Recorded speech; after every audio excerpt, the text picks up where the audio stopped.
Anyway,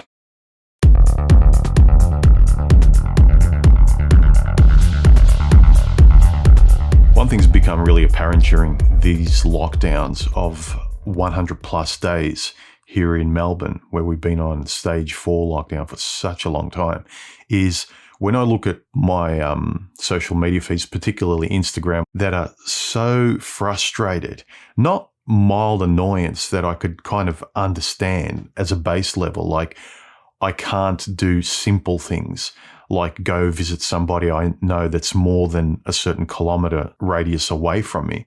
But it's this high-level manic frustration where a person's about to snap. You could see it in their feed saying like, OMG, more than 100 days in lockdown, I'm going insane. And I don't know about you, but a lot of times, whether it's on TV, in public, where you observe people and they're acting in such a way that's embarrassing, or you see couples fighting, or you see someone with a bad temper in public, the first thing I think is, I wonder how few friends they have. Or more often, I wonder who's married to this thing. Or I feel sorry for the person who's married to this thing. What made me think, especially with these women that find it impossible to be locked down and restrict themselves from shopping and traveling, especially, and going out for dinners and socializing, it made me think, for a sex that keeps advertising intimacy as their core values, and us men don't have that, it's pretty telling that they have a problem with necessary restriction, the same sort of restriction that you'd need to have in a committed relationship with somebody. If you can't restrict yourself to your own space, limit the world to this bubble when you're free in lockdown, what chance does this person have for a long-term committed relationship, let alone being a mother or wife, where they have this agitated, itchy feet kind of reflex that they can't sit still for more than 5 minutes?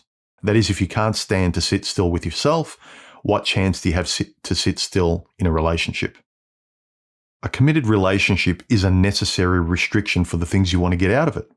Quite simply, how can you commit to a person who finds restriction so stifling?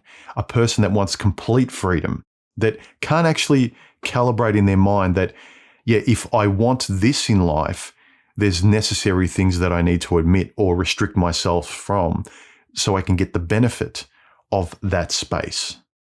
How can you commit to long-term discipline with someone who finds it stifling? You know, they start nagging. They can't travel X number of times a year. They haven't gone out to dinner in over a week. They need retail therapy.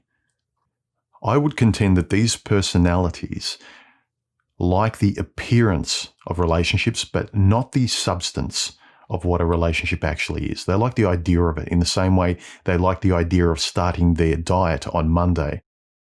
The idea is always better than living it, the substance of the thing. And consequently, these people that are always wanting to be led or distracted by the world moving forward, they usually don't have very much to talk about. Or if they do, it's always describing the world like a camera or a film that just kind of reflects what is obviously there, but they don't actually have any thoughts themselves. Conversation with these people, I found, is very, very tepid.